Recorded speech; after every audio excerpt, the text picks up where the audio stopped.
Hello and welcome to Drinkin' in Lincoln. This is a very special episode. I know it's been a very long time since I last posted, and I am very sorry about that. I am going to try to start posting more often. You know, I started a new job a while back ago, and that's about when I stopped posting. So now that I'm kind of settled in, I'm going to try to get posting every now and then again. So here I am in Oklahoma City. We're at MEAD Stampede. That's right, MEAD Stampede. Some of you probably don't know what MEAD Stampede is, but it is definitely the most experience. That's right. So doing the most in man-made mead. I've tasted both of their stuff on my channel before, and Faywood Mead.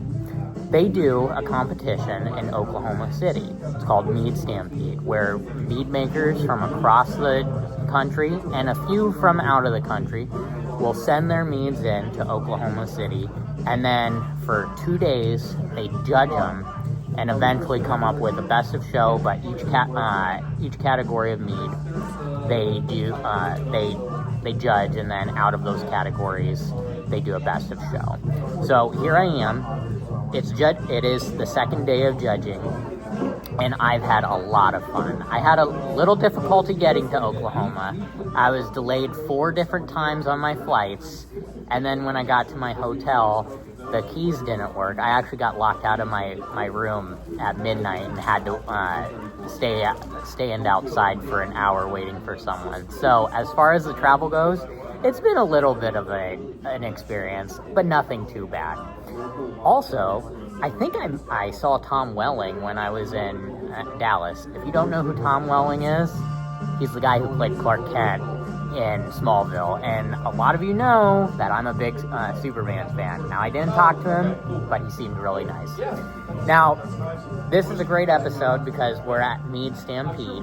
The judging's going on. I've had some really interesting taste. I'm not a judge. I'm just kind of here to observe, but they've let me taste off of them. We've had some really good meads. We've had some different ones. A couple that tasted a little bit like the janitorial supplies that I use at work. But the point of it is that homebrewing is really a great expression of different things that you can do. You know, when you go to the liquor store, you're pretty limited on some of the flavors. You know, grape. You know, if you're going mead, you might see like a fruited mead, maybe a spice. But when you're dealing with those meads, you're really limited to about 3 types of honey. I've tried honey that I've never even heard of today. Like one, it's called a jungleberry, and I believe it comes from like Mexico, and it straight up tastes like a gin. And that can be a good thing, and it can be a bad thing. Same thing with gin. And I've had some really good expressions of that character and some really bad ones, but it's been an experience. But yeah, so as far as the experience at MEAD Stampede so far, I've had a great one. Now, tonight is Jamboree. I'll try to post another video just kind of reviewing that. But man, I'm having a great time. I think you would all really love it. And if you're interested in mead or home brewing, you gotta check out those 3 channels. Doing the Most / Craft a Brew. Those are 2 different channels, but ran by the same guy. And then you have Man-Made Mead and Faywood Mead. Those are the 4 channels that I really recommend. You know, there's a lot of home brewing channels out there. I don't recommend all of them. These ones, it's a great community, guys. It's constructive. All of the criticism that I've seen is really to try to make each mead maker level up. You know, and so if you're interested in getting in home brewing yourself, or, you know, you're interested in mead, which a lot of people don't know what mead is. It's actually the first, historians mostly agree that it's probably the first fermented drink that people purposely created. You know, there was probably like, you know, a bin of fruit that went bad, or a bin of grain or something like that. But a lot of historians believe that mead was the first purposely fermented drink. And what it is it's a honey wine. So you get your sugars from honey, and usually around 51% it's not really a set in stone rule, it's mostly just accepted, but 51% of your sugars are supposed to come from the honey. And then anything else, is just kind of an adjunct. So, and that can be really fun because, there's beer, there are meads that are a little bit more beer-like. There's ones that are a little bit more porter-like, and then there's some that are like wines. So really, it's an extremely, it's a crazy experience, and it's such a good experience too. The best part about it is that you get these flavors that you normally wouldn't. And it's really interesting because some of the accidental faults that the judges have detected have really created some interesting flavors. We had one that was nothing but honey, but because it had a slight infection, which infection sounds like a bad thing, it isn't always a bad thing. There's types of infections that can actually add to flavors, like like depending on what your infection is, it could be a different type of yeast that just came out of the air. It could be a safe bacteria, and bacteria sounds scary, but some bacteria is good. Your stomach has bacteria, but there was one that was just honey. In fact, it was one of the sweetest honeys that you can get.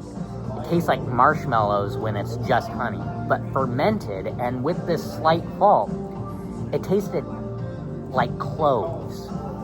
And it blew my mind that you can do that by accident. But yeah, if it had been on purpose, I maybe would have said it was that this mead was maybe slightly overspiced, but it was still good and very drinkable. But if you would have brought that level down just slightly, it would be perfectly acceptable. It was a little spicy note. If you've ever had clove, it has kind of a numbing effect. It did have that, but according to the sheet that the person sent in, there was no clove added to it. It was just the honey. And the honey that was used is called meadow foam honey. And it usually has hints of like a toasted marshmallow, like over a campfire.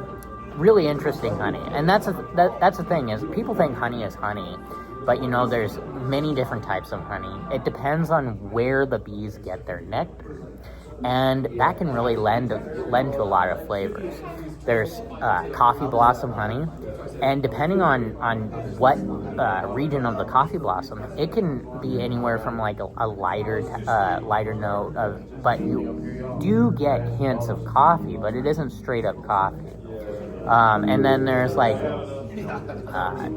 wildflower honey. That's usually a normal one that people see. And clover honey is when you go to the store, you're probably seeing clover or wildflower. You might see something like an orange blossom honey, but yeah, it really depends on where the bees got their nectars. And so apple blossoms, a lot of as we know that apples, they need bees to become apples. They go in and they actually germinate the flower, and the flower turns into an apple. But by doing so, you get different characters that you really wouldn't normally get. And that is such an interesting ride, because when you go to the liquor store, grape, beer, but mead is really a different expression. And people always think of the Vikings, and stuff like that. But I mean, every single culture around the world has had a form of mead at some point. And that's just crazy. It's funny that we always say that food is something that brings our cultures together, but really, I mean, alcohol does the same thing. So it's a great time.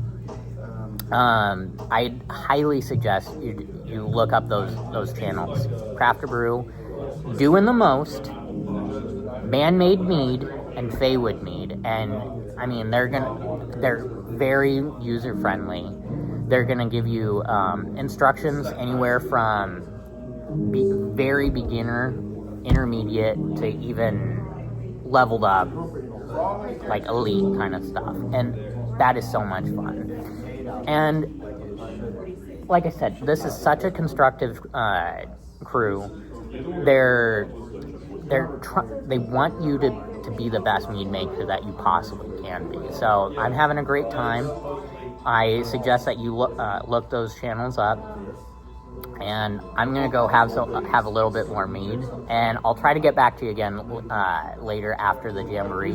The jamboree is a big party that we're gonna throw after the judging tonight. So yeah, I hope you guys have a good one. Thanks for tuning into my channel. I hope this episode was a bit of a surprise, like I said, because I haven't posted in so long. But I'll try to get back on that again. So until later, have a drink on me.